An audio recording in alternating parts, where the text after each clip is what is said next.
नमस्कार शेतकरी मित्रांनो, तर स्वागत आहे तुमचं आपल्या सिद्धार्थ आपटे डेली ब्लॉग या चॅनलमध्ये। तर सरासरी जर आपण पीक विम्याचं प्रमाण लक्षात घेतलं तर बहुतेक जिल्ह्यांमध्ये पीक विम्याचं प्रमाणही वितरित झालेलं आहे, परंतु असे काही जिल्हे आहे की ते अजून पीक विम्यापासून वंचितच आहे। तर किती जिल्हे वंचित आहे किंवा किती जिल्ह्यांना पीक विमा आतापर्यंत वाटप झालेला आहे, सरासरी हेक्टरी किती झालेला आहे, त्याच्यामध्ये किती शेतकरी पात्र झालेले आहे, तर काय आहे नवीन सविस्तर अपडेट जाणून घेऊया आजच्या व्हिडिओच्या माध्यमातून। तर तुम्ही जर चॅनलवर नवीन असाल तर असे शेतीविषयक नवनवीन व्हिडिओ बघण्यासाठी चॅनलला सबस्क्राईब करा, व्हिडिओ कुठे स्किप करू नका। खूप साऱ्या आपल्या शेतकरी बांधवांचे प्रश्न असतात की आमचा पीक विमा जमा झाला नाही किंवा हा पीक विमा किती सालातला आहे किंवा कोणत्या पिकासाठी आहे, तर त्यासाठी तुम्ही व्हिडिओ पूर्ण बघा, मधले स्किप करून बघतात आणि मग पुन्हा कमेंट टाकतात की व्हिडिओ कुठला आहे आणि कोणत्या सालाचा आहे। तर व्हिडिओ स्किप करू नका, जेणेकरून माहिती सगळं जी काही महत्त्वपूर्ण अशी माहिती आहे ती सर्व तुम्हाला याच्यामध्ये मिळून जाईल।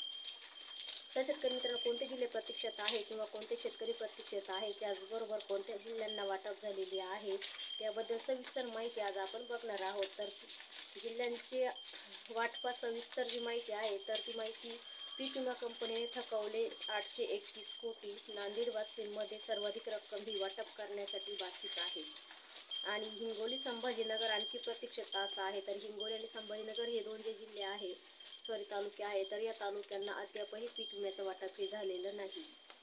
तर या वर्षीच्या खरीप हंगाम अवर्षणामुळे निर्माण झालेली दुष्काळ परिस्थितीमध्ये 24 जिल्ह्यांमध्ये जे काही शेतकरी आहे त्यांना पीक विमा कंपन्यांकडून अग्रिमचा जो काही पीक विमा मंजूर झालेला होता, परंतु 831 कोटी 49 लाख रुपयांचा जो काही निधी मंजूर झालेला होता तो अद्यापही शेतकऱ्यांना मिळालेला नाही।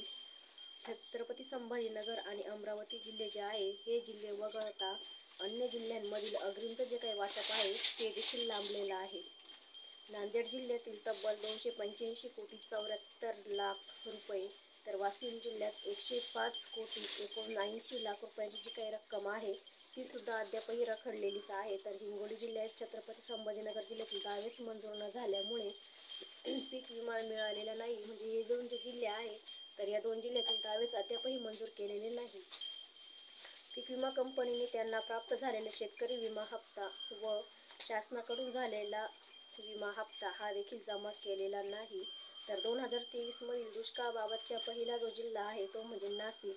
तर सरासरी पावसाचं प्रमाण लक्षात घेता 2023 मध्ये दुष्काळ सदृश परिस्थिती निर्माण झालेली होती म्हणजे आधीच पडलेला पावसाचा खंड, त्यानंतरची झालेली अतिवृष्टी, तर यामध्ये शेती पिकाचं मोठ्या प्रमाणावरती नुकसान झालेलं होतं। आणि याच पार्श्वभूमीवरती आता पहिला जो जिल्हा आहे तो म्हणजे आपला नाशिक, जळगाव, अहमदनगर, सोलापूर, सातारा, वाशिम, चंद्रपूर, सांगली, त्याचबरोबर नंदुरबार, बीड, बुलढाणा, वाशिम, धुळे, त्याचबरोबर पुणे, हिंगोली, धाराशिव, अकोला, कोल्हापूर, जालना, त्याचबरोबर पुढचा जो जिल्हा आहे तो म्हणजे परभणी, त्यानंतर नागपूर आणि त्याचबरोबर छत्रपती संभाजीनगर असेल, लातूर असेल, त्याचबरोबर अकोला, कोल्हापूर, जालना, परभणी, नागपूर, छत्रपती संभाजीनगर, नांदेड, अमरावती आणि आधी जी काही 24 जिल्ह्यांमध्ये लागू झालेला होता, तर जळगाव, चंद्रपूर, सांगली, नंदुरबार, बीड, बुलढाणा या जिल्ह्यातील आक्षेप मागे घेण्यात आलेले होते। त्याचबरोबर नागपूर, परभणी, जालना, कोल्हापूर, तर यामध्ये जे काही आक्षेप आहे ते आक्षेप माग न घेतल्यामुळे या जिल्ह्यातील शेतकऱ्यांना पीक विमा हा मिळालेला नाही। त्याचबरोबर अकोला, धाराशिव या जिल्ह्यात पीक विमा कंपनीने आक्षेप घेतले नव्हते, त्यामुळे येथील पीक विमा हा मंजूर झालेला आहे। त्याचबरोबर हिंगोली, धुळे, पुणे यामध्ये आक्षेप घेण्यात आलेले नव्हते, यावर विविध स्तरांवरती सूचना देखील देण्यात आलेल्या होत्या। तर त्यामध्ये सुनावणी अखेर राज्यातील 2105 कोटी 14 लाख शेतकऱ्यांचे जे काही मंजूर झालेले होते पीक विम्याचे दावे, तर ते त्यापैकी 1273 कोटी 65 लाख रुपयाची जी काही रक्कम होती तीच फक्त वितरित करण्यात आलेली होती। मात्र अद्याप 831 कोटी रुपयांची जी काही रक्कम वितरित करण्यात आलेली होती ती मात्र 49 लाख रुपयांची जी काही रक्कम वितरित झालेली होती तर ती अद्यापही वितरित केलेली नाही, म्हणजे जी काही मंजूर झालेली होती ती अद्यापही वितरित करण्यात आलेली नाही। दुष्काळग्रस्त व छत्रपती संभाजीनगरचाही अद्यापही पीक विमा वाटप झालेला नाही।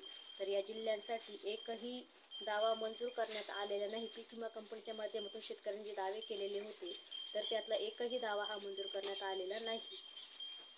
तर या जिल्ह्यामध्ये गंभीर स्वरूपाचा दुष्काळ जाहीर करूनच सुद्धा पीक विमा कंपनीने वाटप केलेले नाही, त्यामुळे शेतकरी अस्वस्थ झालेले आहे. आणि त्याचबरोबर हिंगोली जिल्ह्यात दावा देखील मंजूर करण्यात आलेला होता, परंतु ते दावे देखील पीक विमा कंपनीने मंजूर केलेले नाही. तर शेतकरी मित्रांनो, ही होती आपली पीक विमा संदर्भात महत्त्वाचा असा अपडेट. व्हिडिओ कसा वाटला कमेंटमध्ये नक्कीच सांगा.